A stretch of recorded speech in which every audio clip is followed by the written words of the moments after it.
ብዙውን ጊዜ ብዙዎች በሕይወታቸው ከአንዳንድ ሰዎች ጋር እንዳይቀጥሉ እግዚአብሔር ግልጽ ምልክቶችን ቢያሳያቸውም ነገር ግን ያንን ባለማስተዋል ብዙ ዋጋ ሲከፍሉ ይታያል። አስተውሉ ወገኖቼ፣ ወደ ሕይወታችሁ የመጡ ሰዎች ሁሉ ከእናንተ ጋር የሚቀጥሉ አይደሉም። በዚህ ቪዲዮ እግዚአብሔር አንድን ሰው ከሕይወታችሁ ሊያርቅ ሲል የምታዩዋቸውን 8 ግልጽ ምልክቶች የምንመለከት ይሆናል። እንደተለመደው ቪዲዮውን ላይክ አድርገው በመጀመር አብረውን ያገልግሉ። ለቻናሉ አዲስ ከሆኑ ደግሞ ሰብስክራይብ በማድረግ ቤተሰብ ይሁኑ። አሁን በቀጥታ ወደ መልእክቱ እንለፍ። በሕይወት ውስጥ ያለ እያንዳንዱ ሰው በእግዚአብሔር የተላከ አይደለም። እንዲያውም አንዳንድ ሰዎች ትኩረታችሁን የሚከፋፍሉ ሆነው በሕይወታችሁ ውስጥ ተቀምጠዋል። እነዚህን ምልክቶች እያየ ከሆነ እግዚአብሔር እነርሱን ለመልቀቅ ጊዜው አሁን እንደሆነ እየነገረ ሊሆን ይችላል። አንደኛ፣ የማያቋርጥ ግራ መጋባትና ሰላም ማጣት። እግዚአብሔር አንድን ሰው ከሕይወትህ ለማስወገድ እየሞከረ መሆኑን ከሚያሳዩ ምልክቶች ውስጥ አንደኛው የማያቋርጥ ግራ መጋባት ነው። እግዚአብሔር የግርግር ፈጣሪ አይደለም፣ የሰላም ደራሲ ነው። በዚህ ሰው አጠገብ በምትሆንበት ጊዜ ሁሉ ድካም፣ ጭንቀት ወይም መረበሽ ከተሰማ ያ ከሱ አይደለም። አንደኛ ቆሮንቶስ ምዕራፍ 14 ቁጥር 33 እግዚአብሔር የሰላም እንጂ የግራ መጋባት አምላክ እንዳይደለ ያስታውሰናል። የአንድ ሰው መኖር ሰላምን ያለ ማቋረጥ ሲነጥቅህ እግዚአብሔር እንዲቆዩ እንዳልፈለገ የሚያሳይበት ምልክት ሊሆን ይችላል። በመንፈስህ ላይ ለሚሰማህ ነገር ትኩረት ስጥ። ጭንቀትህ ማስጠንቀቂያ ሊሆን ይችላል። ሁለተኛ፣ የማያቋርጥ ውጥረትና ከባድ ሸክም። አንዳንድ ሰዎች ከመገንባት ይልቅ ያደክመዋል። ወደ እግዚአብሔር ከማቅረብ ይልቅ ወደ ራሳቸው ይጎትተዋል። ኢየሱስ በማቴዎስ 11 ቁጥር 30 ላይ ቀንበሬ ልዝብ ሸክሜም ቀሊል ነውና ብሏል። አንድ ሰው በሕይወትህ ውስጥ ያለማቋረጥ ከባድ፣ አድካሚ ወይም መርዛማ ሆኖ ከተሰማ ያ ከእግዚአብሔር ዕቅድ ጋር አይጣጣምም። ከእርሱ የሚመጣ ግንኙነት ሰላምን፣ እድገትንና ግልጽነትን ያመጣል እንጂ ማለቂያ የሌለው ድራማና ግራ መጋባትን አያመጣም። አንዳንድ ጊዜ የሚሰማውት ክብደት ስሜታዊ ብቻ ሳይሆን መንፈሳዊም ነው። እግዚአብሔር ሸክሙን ከመስበሩ በፊት የመላቀቅ ጊዜው አሁን እንደሆነ እያሳየውት ሊሆን ይችላል።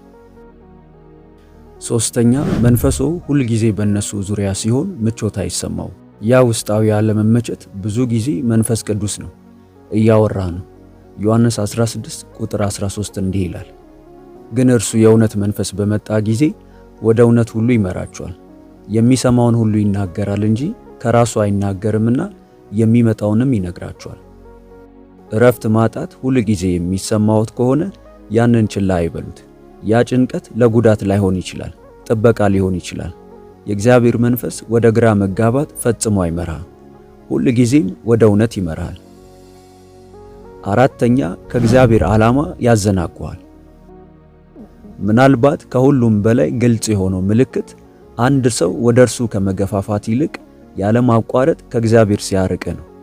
ምናልባት ስምምነትን እንዲያደናቅፉ፣ ፈተናን እንዲጨምሩ ወይም መንፈሳዊ እድገቶ እንዲዘገይ በማድረግ ትኩረታችሁን እንዲከፋፈል ሊያደርጉ ይችላሉ።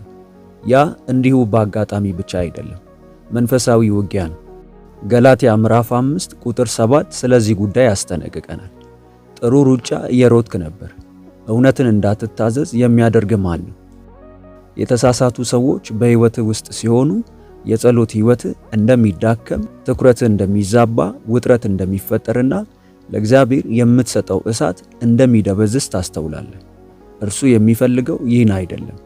እግዚአብሔር ትኩረትን የሚከፋፍሉ ነገሮችን ያስወግዳል። ስለዚህ ወደ ጥሪው በነፃነት መሮጥ ይችላሉ። አምስተኛ፣ ብዙውን ጊዜ ውድቅ ማድረግ። ሌላው ግልጽ ምልክት ውድቅ ማድረግ በዚያ ግንኙነት ዙሪያ መታየት ሲቀጥል ነው። ምናልባት ምንም ያህል ቢሞክሩ ነገሮች ላይሳኩ ይችላሉ። እቅዶች ይወድቃሉ፣ መግባባት ይፈርሳል፣ እድሎች ይደርቃሉ። ያ ሁል ጊዜ መጥፎ እድል አይደለም፣ አንዳንድ ጊዜ መለኮታዊ ጣልቃ ገብነት ነው። ራእይ ምዕራፍ 3 ቁጥር 7 የሚከፍት የሚዘጋም የሌለ የሚዘጋ የሚከፍትም የሌለ ይላል። እግዚአብሔር ሲጠብቅህ ውድቅ እንዲያደርጉብህ ይፈቅዳል። ህመሙ በአሁኑ ጊዜ እውነተኛ ሆኖ ይሰማሃል።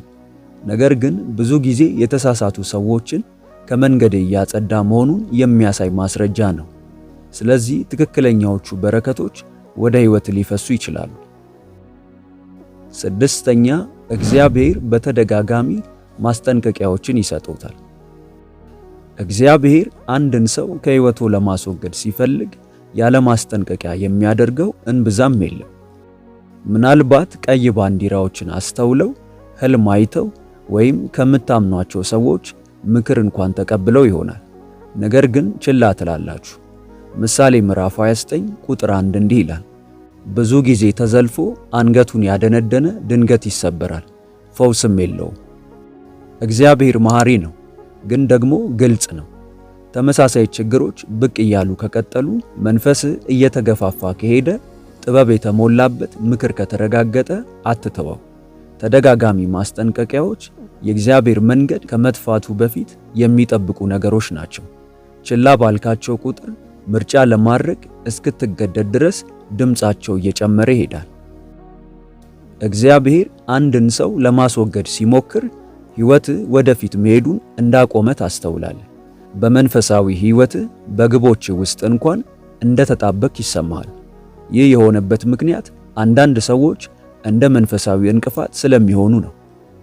ዕብራውያን ምዕራፍ 12 ቁጥር 1 እንዲህ ይላል፣ እንግዲህ እነዚህን የሚያሉ ምስክሮች እንደ ደመና በዙሪያችን ካሉልን፣ እኛ ደግሞ ሸክምን ሁሉ ቶሎም የሚከበንን ኃጢአት አስወግደን የእምነታችንንም ራስና ፈጻሚውን ኢየሱስን ተመልክተን በፊታችን ያለውን ሩጫ በትዕግስት እንሩጥ ይላል። አንዳንድ ጊዜ እንቅፋቱ ልማድ ሳይሆን ሰው ነው። ሰባተኛ፣ የእነርሱ መኖር እድገትህን ያግዳል። ከእነርሱ ጋር መሆን ከመጸለይ እንደሚያግድህ፣ እንዳታድግ እንደሚከለክልህ ወይም ተመሳሳይ ዑደቶችን እንድትደጋግም እንደሚያደርግ ካስተዋልክ እግዚአብሔር ዕጣ ፈንታ ርቀትን እንደሚፈልግ እያሳየ ሊሆን ይችላል። ስምንተኛ፣ እነርሱ ሲሄዱ ሰላም ይመለሳል።